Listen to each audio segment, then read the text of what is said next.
So the finale to The Owl House is coming out soon. The show's only 17 hours. Yeah, I could do that in a day. I have just went through all 17 hours of The Owl House, every episode and special. Along the way, I've compiled my thoughts of varying quality. May I start by saying this: don't stay up for a full day watching one show without today's sponsor, cocaine. It's practically illegal in Wall Street. I also ranked all the episodes because, well, it made sense at the time. Well, everyone else is doing it. Well, I mean, I kind of wanted to. I would like you to note that while I do write scripts for these, I sometimes go a little bit off and change the lines up while I'm doing them to see what works. But I will read out verbatim exactly what I wrote down when I was finished with each and every one of these episodes and the varied mental space I was in at the time. I may have given this episode a lot of hate previously. While I don't hate it, there is a lot holding this episode down, namely the complete lack of subtlety. At the start, when Luce unleashes a bunch of snakes and spiders on her classmates, she shows very little remorse. The audience is kinda thrown off a little, because that's a little bit cruel. I think this is a perfect example of the show trying to find its feet and just missing the mark. Shame it was the first episode that kind of flopped like this, but at least the end of the episode, once they get back to the Owl House, is pretty good. It gives off the right mood that the rest of the show thrives on.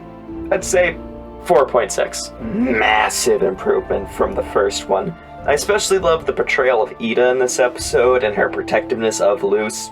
Speaking of which, this episode is where I think they really got the idea of Luce down. She's a perfect mix of youthfully optimistic nerd. The how on top is definitely the speech at the very end. I'm rating it at a 7.3. This introduces us to most of the extended cast and Amity's short run as an antagonist. Watching this reminded me of how much Willow and Amity change over the show. The B-plot, while entertaining, can be completely removed from the episode. Not as good as the last one, but still good. About a 6. This is the first one to delve into Ida's backstory. Luce also learns her first spell, and King and Luce's sibling relationship is developed. It's an episode many credit as the show's first really good ones. I think I'm gonna have to agree. 7.3. We get to meet Lilith for the first time in this one, and get to see one of the last times you can take her seriously as a villain. Besides that, we truly get into the bigger themes of the show for the first time in 4 episodes. The fight between Ida and Lilith was a treat, and the very end adds a ticking clock to the adventures, for better or worse. Also, Amity. That's it. 7.6. This episode is a small bit of a miss. The idea behind it is interesting, but it falls flat on a few areas, namely how little it mattered. There was nothing explored, nothing learned, and the conflict was far too easy to overcome, but not bad. 5.3. The end of Amity's short reign as an antagonist. It's no secret how good this episode is. While the B-plot wasn't as entertaining, we did get a neat look at Ida's parental side. All in all, I think it's the best episode so far. 8.3. It's Once Upon a Swap. 3. I feel this episode is often overlooked. Personally, I've always really liked Bartholomew and Gus's relationship. This is also like one of the only Gus-centered episodes. I guess for its underrated nature is because of the lie-revealed plot. It can often just be annoying considering how much we see it, but it's nice seeing how much effort Ida goes through for Luce in this episode. 6. Bright side is learning about Palismans and seeing the progression of Ida's curse. The rest of it is a little meh. Definition of mid. 5. Without a lot of sleep previously, this is where I started to notice a bit of drowsiness. Luce would have forgiven King at the start. That's it. She has forgiven people for almost getting her killed and will do the same at the end. But King does some rewrites and she refuses to even talk to him about it anymore. It services the plot and ignores character consistency. I really like the B-plot with Ida and Lilith getting scammed by a salesman who way overestimated his abilities to fight a Coven head and public enemy number 1. 4. Pretty damn solid. The show sometimes tries to pull off a serious adventure mixed with a much more light-hearted B-plot, and this episode was a pretty good mix. I've seen it done better in future episodes, but it's still really good here. 7. Finey, Gerbo, and Barkus are cool. I really like the detention track getting around the rules. Has some really good treble vibes. Principal Bump kind of folds really quickly at the end, but it's not that big of a deal. 6.6. Tibbles isn't a good villain, yada yada, Gravity Falls type, something something, tired concept without innovation, moving on. 3.3. Luce has a line where she says, "It's after you," but the you part is clearly from a different line read that they spliced together. Also, it's a good episode. 8.3. It's Grom. I mean, it's Grom! What do you want me to add? 9.3. They did sports and stuff. Amity was pretty nervous during this episode. It was very alright. 6.6. Ida and Lilith's fight was awesome. Oh, and that ending. Perfect gut punch. We also get the last time Lilith was ever taken seriously as an antagonist. It was also the second time, but a very good episode indeed. 9. I always forget how much of a force Bellos was at this time. He would just show up and solo everyone. It was insane. Something else I noticed was how cunning Luce was. You don't think about it much, but it was her idea to pretend to be an abomination to sneak into Hexside. On several occasions, she weaponizes Ida's pride, and she blew up the portal door while tricking Bellos. It's a weirdly prominent aspect of her that I don't see many people bring up. Also, the episode was good. 7.6. The previous tiredness caught up to me, and I went down. This part of the day went by fastest. I had no idea what was about to happen over the next 12 hours. This was the Season 2 premiere and Hunter's introduction. Looking back, I completely forgot how much of a dick he was. When we first meet him, he's threatening to kill Ida, King, and Luce if they don't murder an endangered animal. 8. If you thought Hunter was a dick, then you haven't seen Adalia. We knew about her before, but she's such a bitch. It's a pretty fun episode with big ramifications for the rest of the season. It's a little weird that Willow and Gus just kind of disappear from the plot at some points. It's an interesting idea delving into an episode about Willow, Gus, and Luce finally getting expelled because of their hijinks. 6.6. It's been a part of King's character from the beginning, so eventually we would get an episode on the whole King of Demons idea that he has been walking around with. Slap on top of that young adult Ida design and you got yourself a good looking episode there. 7.3. Quite possibly the weakest link of Season 2. I suppose it's realistic how set in her ways Gwen is, but it's very frustrating how long it takes Luce to figure it out. We did get an excellent teaser for V at the end. 5.3. We get another Gus episode for the first time in forever. We have a fun journey about his self-worth, with an absolutely amazing finale sequence in the Looking Glass Graveyard. But everyone remembers the B-plot because, well, you know. 9. I've heard harsh critics of the show praise this episode. It's been a long time coming on an episode that focused almost entirely on Ida.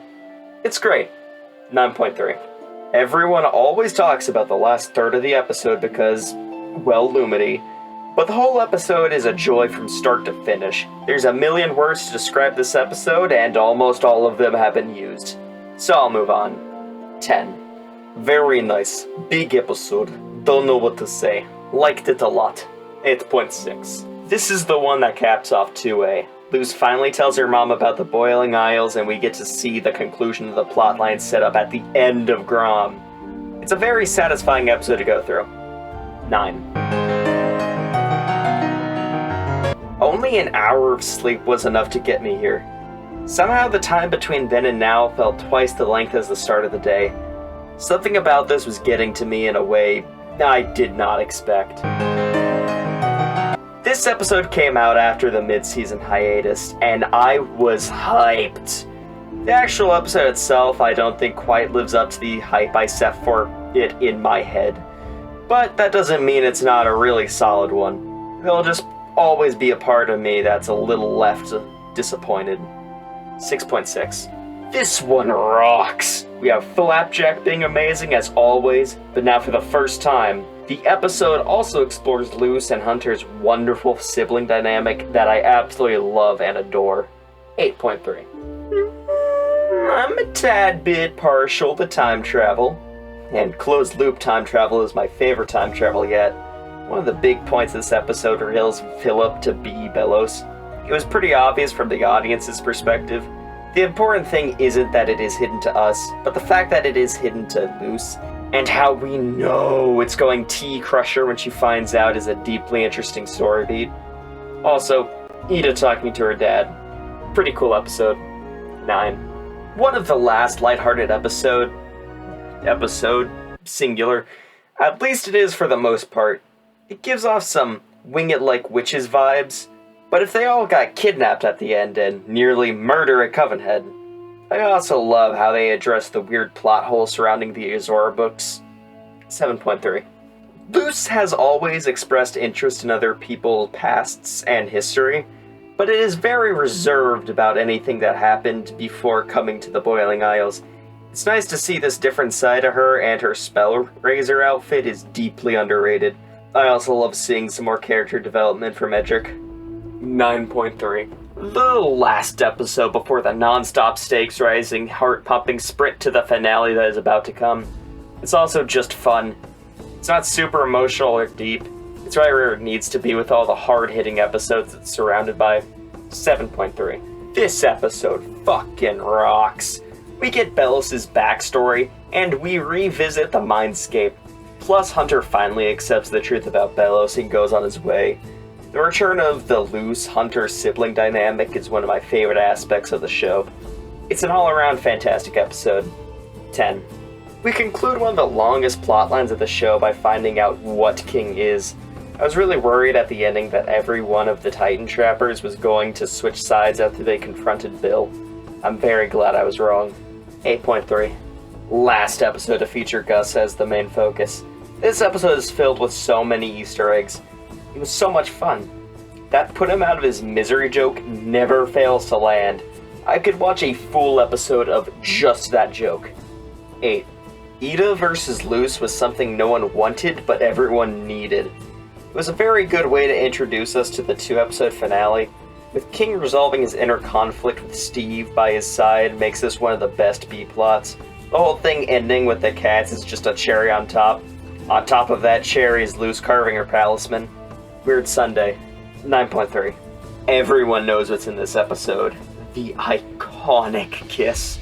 I have to exhibit a lot of self-control to not rewind 10 seconds. When they're restoring Blight Manor, of course. That slide kills me. Oh yeah, and Alador and Odalia get a metaphorical divorce to precede what is soon to be their literal divorce. Also, Luce switches places with Hunter and gets sent straight to Bellos. 8.6. This is the perfect season finale. Every second is used perfectly. The stakes keep rising, and there wasn't any way in hell I wasn't going to miss the next episode. Absolutely beautiful. In every way. 10. While the physical time was well known to me, mentally I had no clue how much I had already gone through. Episodes felt like full days of my life. Every adventure burned into my mind. There's no escaping the Owl House. No matter what happens, it will always be with me to the end. I have seen this episode 4 times, and not once have I ever felt bored. It's the perfect way to follow up the end of King's Tide and to usher us into For the Future. I particularly love how they show off the relationship between Camila and Luce. We also have the Hunter and Bellos plot that is to die for. I just have one question. Does Amity look way taller in this episode? She just always looks like half a foot taller than she is in the rest of the show. 10. This episode suffers a small bit from being the middle part of a trilogy finale. That is not to say it's bad, far from it. Hunter and Willow really shine this with their whole things. Hunter being able to do a staffless teleport makes me feel a weird amount of pride. Willow finally gets to break down a little after being the team's rock for so long. All the Hexside stuff I know isn't everyone's favorite, but I really like it. But all of this is to get around the big draw. Luce's Palisman. When she finally figures out what she wants is one of my favorite scenes from anything. But with one snap, the Collector ends this episode. I can't wait for the last. 9.3.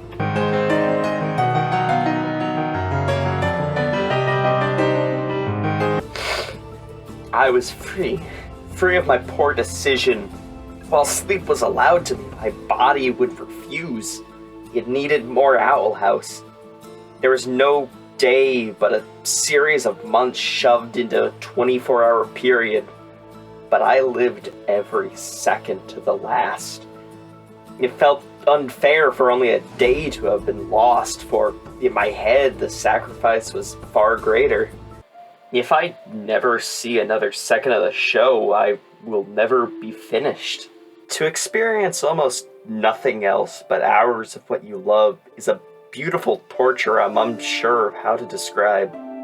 My dreams that night were nothing but myself in an empty room, sitting on a chair, staring blank at a motionless screen. Then I was running through the streets of every city, trying to escape a figure that I knew to be Davy Jones from Pirates of the Caribbean, despite never seeing anyone chasing me. This is a day I will either remember forever or block out, but it will always be a day I have lived and went through. In the end, all that matters is that I am ready for the finale. I'm also hosting a popularity poll to celebrate the end of the show.